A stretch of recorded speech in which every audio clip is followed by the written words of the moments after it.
seorang ulama datang kepada gurunya. Gekalan gure ganyan tengah termenung. Ya, man. Kadang oleh ulamanya pakon hai gure dron termenung. Kebegah le gure bahwa lun bingung. Ada seorang anak muda datang kepada saya. Dia bertanya kepada saya, apa hakikat tobat? Lun jauh kebegah le gure. Hakikat tobat itu bahwa engkau jangan lupa-lupa dosa. Beringat sabi dan yang pada dosa. Baru ipunan tanya orang yang bertobat. Tapi pegah lefigamnya, ketantang lut. Ya, konyan hakikat tobat. Hakikat tobat itu bahwa engkau lupa akan dosa engkau. Beta ingat li desya. Jadi, lagi pegahnya lefigamnya, tiga ya wolu.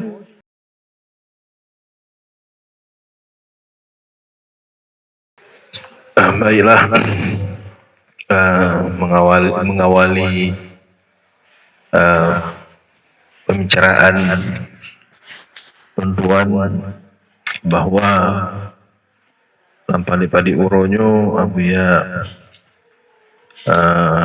menyuruh kamu di sini untuk membuat silaturahmi ulama-ulama muda wilayah Aceh Selatan, dan alhamdulillah baru sudah terlaksana di posko perjuangan Toy Tasawuf di Jalan Darussalam, tepatnya di Madat Surya Indah.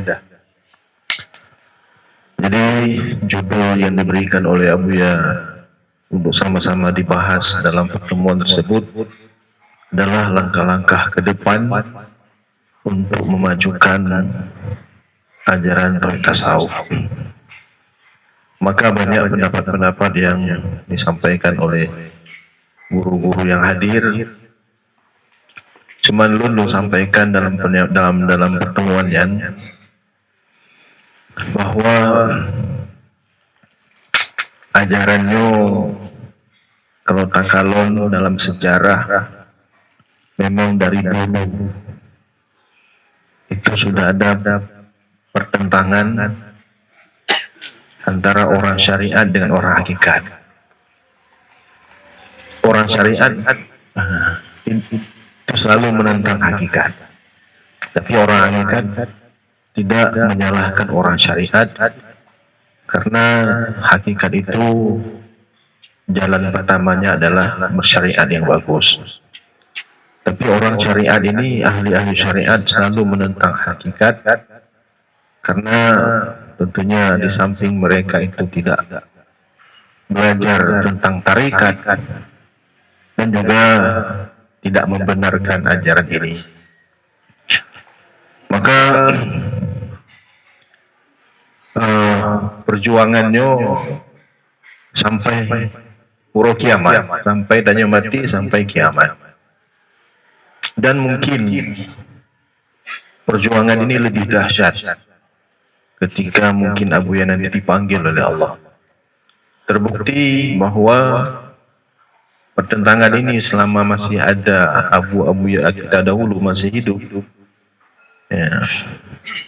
Jadi yang orang yang menjelek-jelekkan atau menentang habis-habisan terhadap ajaran ini hana sobrani. Tapi ketika Abuya tersebut sudah wafat, luar biasa, mengatakan kafir lah, sesat lah.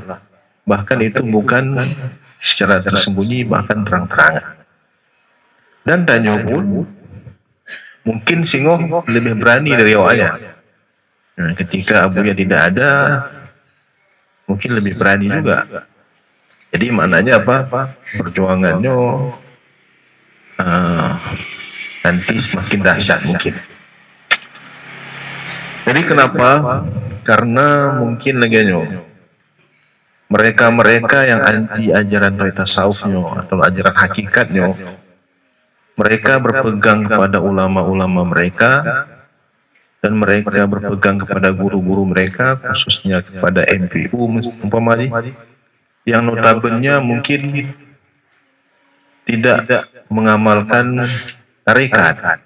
Kota Kalon, kebanyakan dari mereka itu tidak bersuluk, di tempat mereka tidak ada suluk. Dan pun mereka itu kalau istilah lon, mata musiran alal ingkar, wahum la yashurun. Mereka itu meninggal dunia, wafat dalam keadaan mengingkari, dalam keadaan menyalahkan ajaran ini. Dan mereka tidak tahu apa yang akan terjadi nanti di masa yang akan datang. Jadi pendapat yang mereka sampaikan itu dipegang oleh murid-murid mereka, ya. Sehingga kalau terangkan ajaran ini, kamu tetap lagi wasit guru kamu. Ya, dan lagi kamu aja bangun abun araji gede kulut untuk membahas ajaran tasawufnya. Pada awal kata pega-pega ada betul tak MPDT, kamu tetap lagi kamu. Ada betul tak MPDT, kamu tetap lagi wasit guru kamu. Jadi maknanya kalau kita memperjuangkan ajaran ini kepada mereka yang sudah bermotokan seperti itu, yang sia-sia dong. Ya, hana makna. Karena memang mereka sudah menutup pintu hati mereka untuk menerima ajaran ini. Jadi gibansit, ya dan nyonya agar dapat berjuang, ya, memperjuangkan atau memberitahu ajarannya kepada orang-orang jahil. Mana orang jahilnya kon notabene ulama. Apakah itu orang jahil dalam yang ada di pemerintah atau di masyarakat? Sebagaimana yang disampaikan oleh Haji Bahalusni, bahwa orang yang paling rajin hijabnya ulama. Ya, orang yang paling raya hijabnya abid, ahli ibadat. Orang yang paling raya hijabnya orang zuhud. Rupanya bukan ulama mentong. Abid pun orang yang paling raya hijab. Orang zuhud pun orang yang paling raya hijab. Ya, karena mereka berhenti di ilmu mereka, mereka berhenti di ibadat mereka, mereka berhenti di zuhud mereka. Ya, maka danyonya kan sering terlengu. Yang disampaikan oleh guru-guru katanya bahwa mandalaka ala dunia, so yang menunjuki kamu di atas dunia, cara udip dalam dunia, cara mitapeng, ya, supaya danyo senang dalam dunianya, sama dengan dia sudah menipumu. Kayak tipe danyo, kayak pengut danyo. Kalau dia hanya mengajarkan danyo tentang kehidupan dunia. Siapa yang mengajarkan kamu dalam hal ibadat, amal, sama dengan dia sudah menyusahkan kamu. Dari ibadatnya. Kalau hanya memperunutkannya tentang ibadat, rukuk, sujud, puasa Senin Kamis, hanya tentang ibadat saja yang diajarkan. Sama dengan dia sudah menyusahkanmu. Tapi siapa yang menunjuki kamu kepada Allah, dia sudah menasihatimu. Jadi kalau danyo sudah mendapatkan Allah, maka ibadat itu mudah untuk kita lakukan. Dunia apalagi datang sendirinya. Yang lagi kepegah oleh Abu ya. Bapak Ibu yang dirahmati Allah. Jadi kajian Abu Yanyo, ya, Abu Yan juga sering membuat rumus ilmu, amal, hal, syuhud dan ma'rifat. Ilmenya perle, ya, tapi kon tujuan. Amalnya perle, tapi kon tujuan. Halnya cinta, zuhud, ya, yang perle, tapi kon tujuan. Tapi yang menjadi tujuan itu adalah syuhud dan ma'rifat. Bisa kita menyaksikan segala sesuatu, ilmu danyo, amal danyo, syuhud cinta, zuhud danyo, dan adalah semata-mata pemberian Allah. Tidak ada bukan, maknanya bukan bekas daripada usaha gedanyo. Jadi makanya dikatakan kalau danyo hanya ilmu mentong yang hijab, menyo hanya amal mentong yang hijab, menyo hanya sekedar cinta di dalam danyo meratib kabita tamu, ya, kaduh dosa-dosa danyo, hanya juga hijab. Ya, karena kamu buat menabuya ada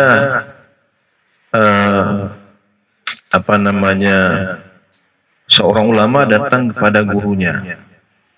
Gekalan gure ganyan tengah termenung. Ya, bang. Katanya oleh ulamanya, pakon hai gure dron termenung. Nah, kepegah le gure bahwa dun bingung. Ada seorang anak muda datang kepada saya. Dia bertanya kepada saya, apa hakikat tobat? Belum jauh. Kepegah le gurenya. Hakikat tobat itu bahwa engkau jangan lupa-lupa dosa.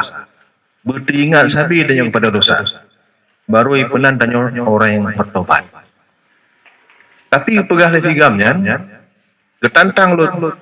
Ya, konyan hakikat tobat. Hakikat tobat itu bahwa engkau lupa akan dosa engkau. Beta ingat li desya. Jadi lagi pegahnya le tigamnya tigai walu. Makanya lon termenung tuh saatnya. Kepegah le murid nganya no. Wahai gure, lon setuju dengan pendapat anak mudanya. Pendapat sigamnya, hakikat tobat itu bahwa engkau lupa akan dosa. Bek ingat tanya pada dosa. Bahkan kalau tanya ingat kepada dosa, seolah-olah keampunan Allah atau rahmat Allah itu tidak mampu menghapus dosa. Karena tanya udah depu bahwa rahmat Allah itu lebih besar, keampunan Allah itu lebih besar daripada dosa yang dilakukan. Jadi maknanya ketika tanya meratib menjadi terasa nyaman, ya, dan dalam tanya meratib, sudah nampak dosa-dosa, nyen golom mantul di jalan.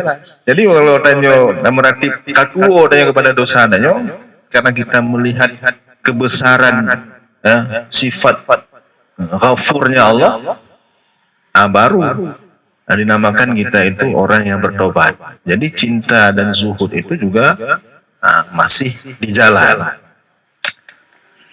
Jadi Bapak Ibu yang dirahmati Allah, lalu lo sampaikan juga dalam pertemuan kemarin bahwa yang tanya harus dapat merangkul para pejabat, para orang-orang yang punya power lah di tempat kita masing-masing, apakah itu sifatnya bupati ataupun Pak Camat, ya. Karena kalau seandainya kita tidak mendekati mereka, mereka itu akan didekati oleh orang-orang anti MPDT. Tentunya yang terjadi 500 tahun yang lalu, pemenggalan terhadap ulama sufi dan murid-muridnya di depan Masjid Raya, penglian cerita itu akan terulang kembali nanti, saya yakin. Ya, karena don lagi nyawa prinsip. Jadi walan tarda angkal Yahudu, yang kalau berata dan Nabi. Ya, jadi kalau orang yang hana galak katanya keajarannya sampai mati mereka akan, bahkan mereka menganggap mereka mati syahid dalam mempertahankan akidah. Jadi dalam poin pertama, kul huwallahnya mereka memahami kul huwallahnya secara akidah. Padahal kul huwallahannya adalah secara hakikat. Ya. Kalau akidah, ya, kita ada, Allah ada. Kita ada, diadakan oleh Allah. Jadi Muhammadnya hamba, Allahnya Tuhan, akidah. Cari, tapi secara hakikat, ya, tidak ada yang ada kecuali Allah. Makanya lo tertarik dengan kajian akil syirat, ya, bahwa sifat Allah yang pertama wujud itu ada. ada itu sebenarnya sifat Allah yang pertama itu sebenarnya tidak ada. Mengatakan wujud itu tidak ada. Karena wujud itu ya adalah in maujud. Selama ada zat Allah. Jadi ada malam, ada siang. Ya benar. Bahkan malam karena siang. Tapi kalau hanya ada malam saja, maka malam itu tidak dinamakan malam. Kenapa malam itu dinamakan malam? Karena ada lawannya siang. Tapi kalau ketika tidak ada siang, maka malam itu tidak dinamakan malam. Maka Allah itu wujud. Selain Allahnya, hana wujud. Maka mengatakan Allah itu ada, itu sebenarnya tidak ada. Ya, makanya ada orang menghitung sifat 20-nya kurang belah, pun 20. Nah, jadi Imam Sanusi kenapa menghitung sifat 20 itu 20, wujud itu termasuk sifat, padahal wujud itu bukan sifat, karena nanti ditanya orang Allah itu ada atau tidak. Nah, maka dijawab ada. Nah, maka dengan jalan itulah menamakan wujud itu sebagai sifat. Jadi mereka selalu mengatakan bahwa Muhammad Allahnya secara akidah sudah hulul dan ittihad. Nah, sementara Abu Ya memaknakan Allah Muhammadnya secara hakikat. Hakikat alamnya bukan hanya Nabi Muhammad, betul. Hakikat alamnya ya pada dasarnya adalah Allah. Yang Pak itu batin-batinnya. Kalau akidahnya kan menambah akai. Akidahnya menambah akai. Jadi akidah itu tidak akan kuat. Tanya akidah tanya boleh. Hana yang memberi bekas. Kan dalam kitab Tabut menggure-gure tanya Nabi misalnya. Akidah atau etiketnya ada 4. Ada akidah kafir, ada akidah zendek, ada akidah fasik, ada akidah tunajin. Nah, akidah fasiknya kebanyakan berakidah dengan akidah fasik. Kalau akidah kafir sudah pasti dia menganggap selain Allah itu ada kekuatan yang memberi bekas. Yang kafir. Kalau dia menganggap uang itu yang menyenangkan katanya, hanya kafir. Ya. Ada akidah zendek yang memberikan danyo rezekinya belang danyo dengan kekuatan yang Allah berikan bak belang. Hanya zendek. Ada fasik. Fasiknya yang memberikan rezeki Allah. Tapi melalui asbab. Melalui asbab, melalui kedai, melalui kerja, menyohana kerja, hana rot Allah jupeng na yo. Jadi kebanyakan kenanya jinonya berakidah seperti akidah fasik, sangat tersangkut dengan asbab, menyohana asbab, sang hana udip na yo. Tapi akidah dunajin yang berbekas, yang juk rezekinya Allah, kedai kerjanya sebab adi. Mana sebab adinya? Hana terikat, bisa jadi bersalahan. Orang bisa kenyang tanpa makan, walaupun secara adat kenyang itu ada dengan sebab kita makan. Raja Gede Mekah 8 jam dengan pesawat, bisa jadi orang sekejap mata. Secara adat 8 jam dari pesawat.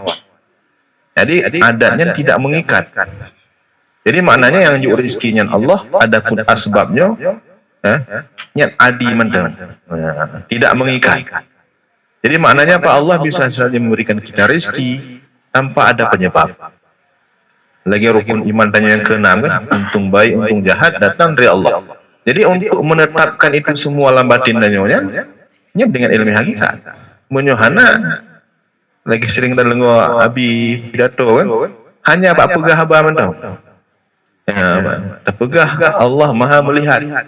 Tapi kenyataannya hanya lebih takut dilihat oleh polisi. Lampu penjara untuk nawang. Bapak Ibu yang dirahmati Allah. Jadi kalau mereka masih menganggap Muhammad Allah ini secara akidah, maka ini pertentangannya sampai kiamat dunia. lagi tak pegah pun siap nanya mati di atas ajarannya nya mentang tengok dia ibu kumpul lah kadang di ke Masjid Raya lagi ulama-ulama sufi dengan jamaah dengan jamun apa tak roh kenan pahana kan gimana pun tak roh apa tak pelung lah tak roh Bapak Ibu yang dirahmati Allah, maka dalam sampaikan dalam kajian dalam pertemuan kemarin, ajaran ini juga kita sampaikan kepada ulama-ulama yang ada sedikit membuka pintu hatinya untuk ingin cari tahu. Tapi kalau lagi bunuh, salik buta hana paju kamu, salik buta hana paju kamu. Kamu kayak macam dakwah-dakwah dalam grup-grup dalam grupnya orang anti hana kan. Salik buta hana pun apa gah? 30 buaya tak begah, 20 buaya ibu gah. 30 buah dalil tak begah, 100 buah dalil ibu haji. Apa itu? Debat. Jadi kalau memang ada keinginan mereka untuk cari tahu, ada membuka sedikit saja ruang untuk menggali ilmunya, baru ada faedah kita sampaikan. Kalau tidak, lagi apa ya? Ibu kim lah, ibu ulok-ulok lah. Awak tak tahu mana boleh baju pulih. Awak dia kerong orang kebenar betul ya Abi. Lagi salik butanya betul. Iman salik buta persiji cuma kalau salik buta persidannya betul. Salik maya salik kan berjalan menuju hadrat. Kalau tanya berjalan mantong takalon wiunen nya hanatu tujuan. Dari Labuan Haji dajak kena. Don Labuan Haji pun 7 no berangkat. Tu kena pona. Karena letak kiri kanan 7 naik ke 7 juga tu kena boleh kan tu. Nya pun 6 tu. Karena letak kiri kanan dengan kalau piu kena ada je piu li. Jadi saling itu dia tidak seperti kepegawaian buaya seperti busur yang keluar dari seripana anak panah keluar daripada busurnya, tidak melihat kiri kanan, buta selainnya, yang ada hanya dia. Jadi lagi pula yang keempat, ya, buta kepada sunnah Allah. Jadi buta selain buta, man tuduh dengan selain butanya, persisihnya yang tak boleh yang kalau itu tuduh salib buta persitanya, segembira tapi itu tuduh salib buta persisih. Persiji salib buta apa hana syariat li awalnya. Tapi wadi kalau nanyo buat video nanyo tatawaju, nanyo tamu zikir, nanyo terpikir pengajian dan urung-urung nanyo pun buat dalam pesantren dan buat kita akidah mulai daripada Sanusi tu Umul Barahin. Jina kau nyalin abi tuduhan ni salib buta apa menyatukan Allah dengan makhluk. Hukum salib buta adalah awak ada salib buta. Hukum mana salib buta? Bukan salib buta. Ittihad dan hulul. Kalau zaman hanya masyarakat dia. Silakan zaman pegah awak MBDT-nya buat bukanlah ataupun pengajian hanya mengkitab. Waktu karena kita di kalau imam, kalau ilmu yang penting hanci je kita menyo.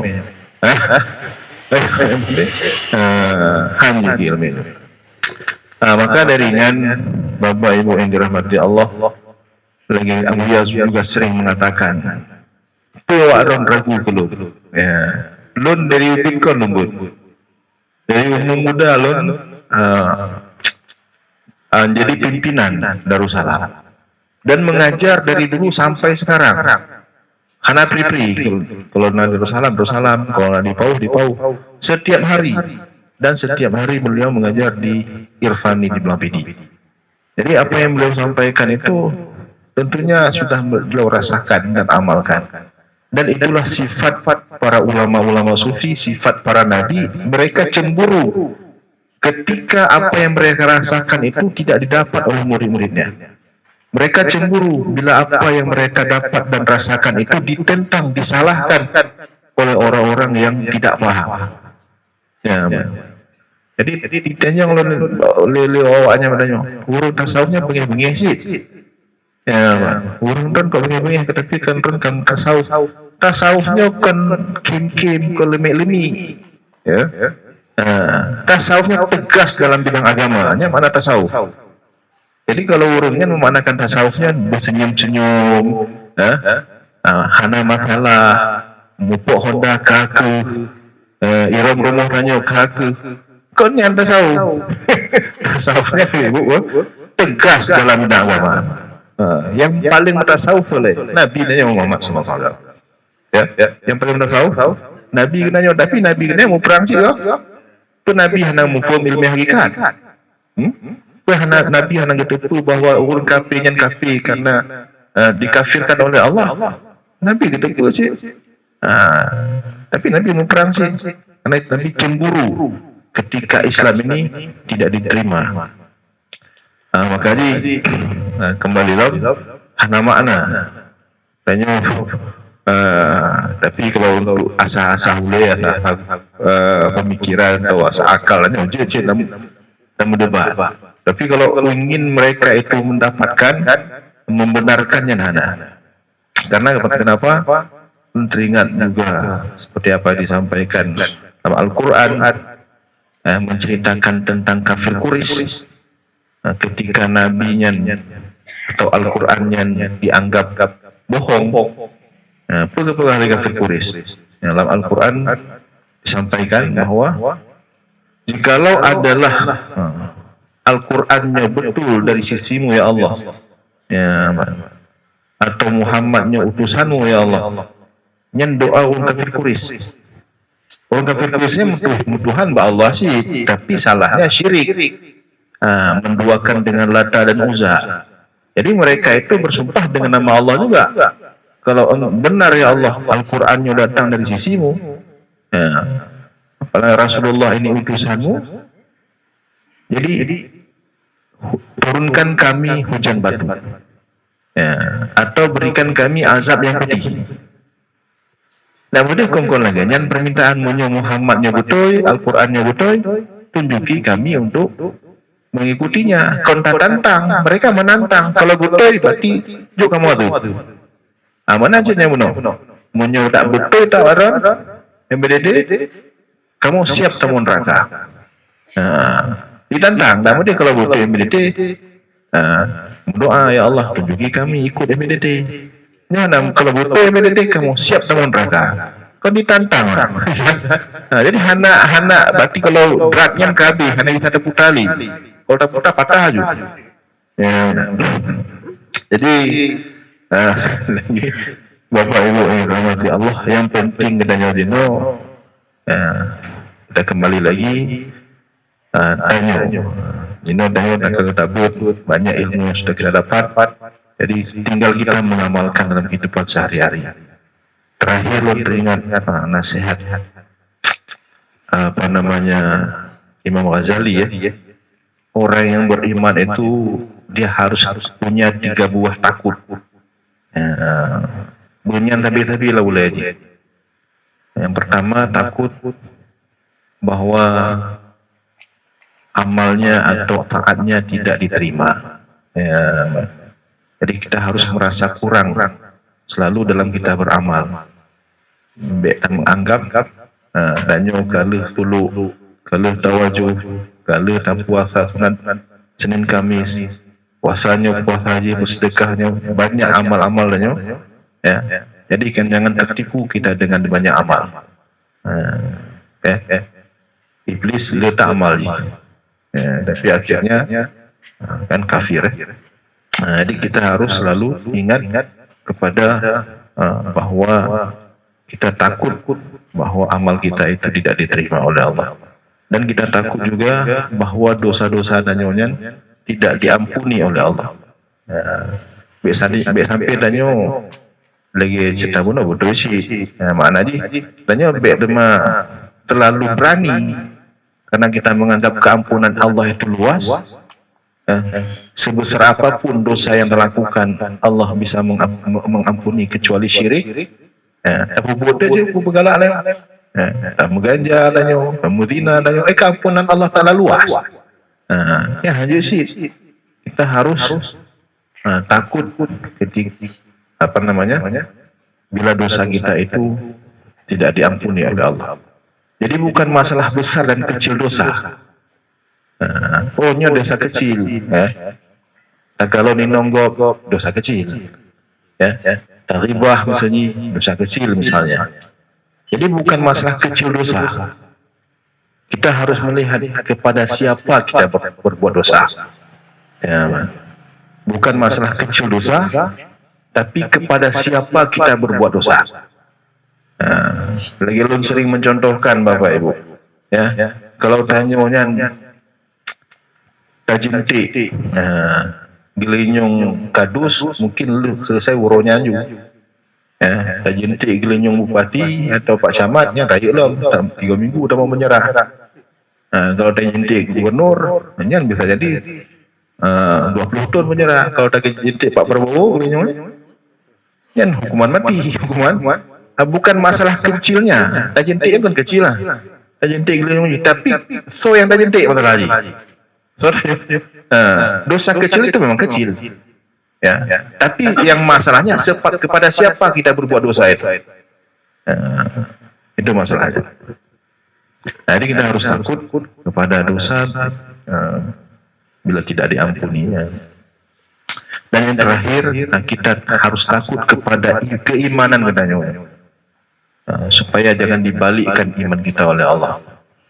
Jadi sering kita juga mendengar kajian-kajian tasawuf bahwa kalau katanya hendak paham ajaran hakikatnya, mada musiran al-kabair wa hum la yashurun, wa may yataghalghal bi ilmina hadza mada ala kabair wa hum la yashurun. So yang hendak menyibukkan diri, menghabiskan waktu dengan ilmu kami ini, ilmu hakikatnya, dia mati dalam keadaan dosa besar, dia tidak tahu bahwa dia itu berdosa besar. Maka inyoku setiap saat yang harus kita ingat, bagaimana supaya ibadat kita semakin hari semakin bagus. Dan juga seperti saya sampaikan tadi, kalau masalah dosa, bukan kecil dan besarnya dosa, juga ibadat. Ibadat itu bukan banyak dan sedikitnya. Kita harus lihat kepada siapa kita beribadat.